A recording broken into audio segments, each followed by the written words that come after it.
Ben, notre engagement au niveau social, environnemental et économique, c'est vraiment de s'assurer que du début à la fin, de la conception jusqu'à ce que le produit arrive sur les tablettes, qu'on soit le plus éco-responsable possible, essayer de réduire notre empreinte environnementale, travailler avec des produits biologiques qui viennent souvent des ingrédients de coopératives de femmes. Et je dirais que c'est ça, on essaie à notre manière de faire un monde un peu meilleur, disons.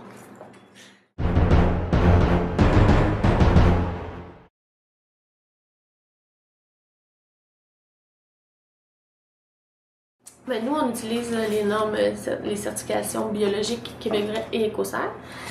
Québec Vrai, c'est le penchant, mettons. Écossaire, c'est international, c'est français, c'est reconnu mondialement. Donc, c'est pour ça que maintenant, on va avec eux, vu qu'on exporte maintenant. Québec Vrai, c'était au début, mais on est quand même sur le conseil de Québec Vrai pour essayer d'améliorer aussi, parce que les processus de certification, c'est compliqué, c'est long.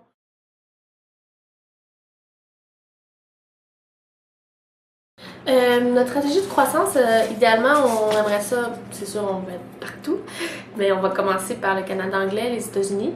C'est déjà plus facile parce que il y a les mêmes normes relativement quand on est certifié bio ici. C'est facile après d'avoir le USDA quand on a l'Écossaire ici. Pour rentrer en Europe, c'est compliqué, il faut passer par plusieurs processus. Donc, on l'a pas fait vraiment encore, on est en Turquie, mais on n'est pas encore là, on n'a pas les papiers pour les normes. On attend de trouver un distributeur pour les faire parce que c'est beaucoup de travail et de coûts. Mais pour l'instant, notre stratégie, ce serait vraiment d'être partout d'un océan à l'autre et aller jusqu'aux États-Unis aussi. Les autres certifications qu'on vise, c'est sûr en USDA parce qu'on veut aller aux États-Unis. Donc, on va essayer d'avoir le penchant une certification biologique américain. On a le logo là, PETA, on ne teste pas nos produits sur les animaux. Évidemment, on le fait pas à part sur nous, c'est nous les cobayes ou des testeuses volontaires qui vont s'inscrire sur le site. On a gluten free, mais bon, je sais pas trop. Pour avoir le logo vraiment officiel, on l'a pas, je pense. Mais peut-être qu'on va l'avoir parce qu'on se le fait beaucoup demander. Mais nos produits n'ont aucun dérivé du blé, donc c'est pour ça qu'on le met quand même le signe que c'est gluten free puis que c'est vegan. Vegan, on peut l'avoir pour presque tous les produits, mais il y a quelques produits qui ont de la cire d'abeille. Il y a des vegans que ça les dérange pas parce que on fait pas mal aux abeilles, mais il y en a qui décident que c'est grave, alors il faut l'avoir pour eux. Bon, fait que c'est pas tous les produits qui sont vegan, c'est presque tous, mais pas les bons malais. Par exemple, on a 2-3 des crèmes non plus qui ont un peu de cire d'abeille dedans.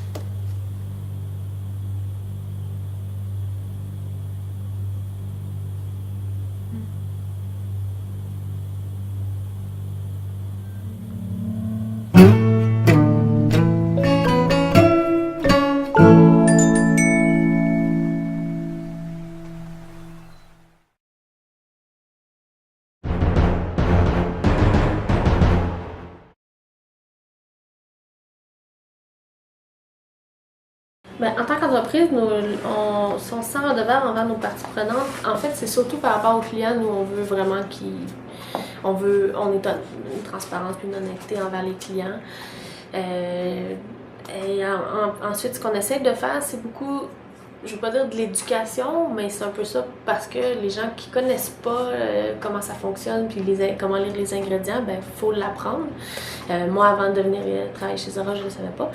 Donc maintenant, ben, j'ai appris à lire mes ingrédients puis je fais attention. Fait que ça, c'est beaucoup à ce niveau-là d'éduquer puis de sensibiliser les gens à connaître qu'est-ce qu'ils achètent, à savoir qu'est-ce qu'il y a dans ce qu'ils vont consommer. Même dans la nourriture, par exemple. Il y a une dame dans une animation qui me dit qu'elle est allergique à l'EDTA, qu'elle ne peut pas manger de mayonnaise, puis sa crème de jour, elle me dit « Ah, moi je prends telle crème de jour », puis je revire le paquet, puis c'est le deuxième ingrédient. En fait, il faut faire attention à ça, puis on le sait pas toujours.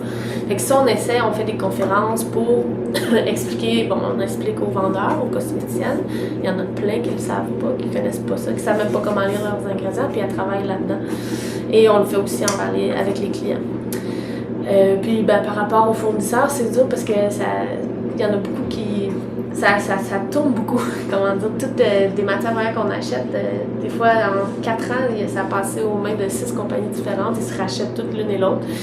Mais c'est sûr qu'on essaie de garder des bons liens. Il y en a comme une ferme bio avec qui on achète justement de la cire d'abeille. Puis ils vont nous faire peut-être des savons, puis des chandelles éventuellement. Puis on essaie de faire la promotion aussi d'eux. C'est une petite entreprise locale québécoise.